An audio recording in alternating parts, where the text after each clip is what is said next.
पाकिस्तान एक ज़राई मुल्क है, ये झूठ बोलना अब बंद कर दें।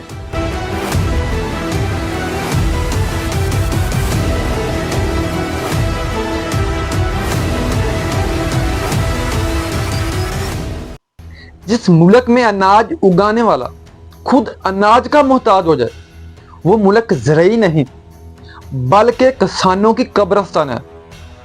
आज किसानों की फसलें नहीं बल्कि पाकिस्तान का मुस्तकबिल मंडियों में कोड़ियों के दाम बिक रहा है। पाकिस्तान की माशियत का पहिया उस किसान के हाथ में है जो आज सड़कों पर दलील हो रहा है। एक किसान 3 माह खून पसीना एक करने के बाद आलू की फसल तैयार करता है। महंगा बीज, महंगी खाद और बिजली के भारी बिल अदा करने के बाद जब वो मंडी पहुंचता है तो उसे मालूम होता है कि उसके 80 किलो आलू की बोरी की कीमत सिर्फ 300 रुपए है। यानी 1 किलो आलू की कीमत 3 से 4 रुपए। आज की इस महंगाई के दौर में 300 रुपए में क्या आता है?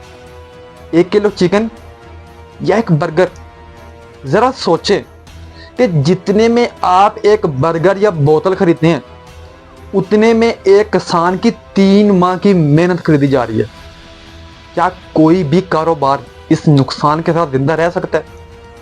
हमारा सिस्टम किसान को रीढ़ की हड्डी तो कहता है, लेकिन इस हड्डी को तोड़ने की कोई कसर नहीं छोड़ता। जब किसान को रिलीफ चाहिए होता है तो हमारी हुकूमतें खामोश तमाशाई बन जाती हैं। बाहर से गली सड़ी गंदम और सब्जियां इंपोर्ट करके किसान का माशी कत्ल किया जाता है।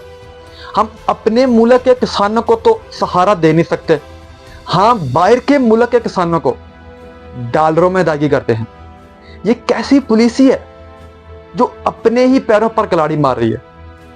नाज़रीन, आप कहते हैं किसान एहतजाज क्यों कर रहा है? और भाई एहतजाज ना करे तो और क्या करे? जिन हाथों में खाद और बीज होना चाहिए था उन हाथों में एहतजाज की तख्तियां देखकर सिस्टम के रखवालों को शर्म नहीं आती? जब एक किसान सारी रात जागकर कड़ाके की सर्दी में फसलों को पानी लगाता है और जब फसल तैयार होती है तो आप बाहर से फसल इंपोर्ट करके बेचारे अपने ही मुल्क के किसान को सड़कों पर रोल देते हैं। अगर यही सूरत जारी रही तो बहुत जल्द हमारे किसान खेती बाड़ी छोड़ देंगे। जब खेतों में अनाज के बजाय हाउसिंग सोसाइटियां बनेगी तो आपका पैसा आपका पेट नहीं भर सकेगा। आप खुराक के लिए दूसरे ममालिक के मुहताज हो जाएंगे और भूख हमारे दरवाजे पर दस्तक देगी। नाज़रीन, ये किसी एक तबके की, एक फर्द की जंग नहीं बल्कि ये पूरे पाकिस्तान की फूड सिक्योरिटी का मसला है। तो प्यारे दोस्तों, अब वक्त आ गया है कि हम अपने मुल्क के किसानों को उनका जायज़ मकाम और उनकी मेहनत का सही सिला दें, क्योंकि किसान खुशहाल होगा तो पाकिस्तान खुशहाल होगा। पाकिस्तान की बका हमारे किसानों की खुशहाली में है। अपना और पाकिस्तान का ख्याल रखें। पाकिस्तान जिंदाबाद।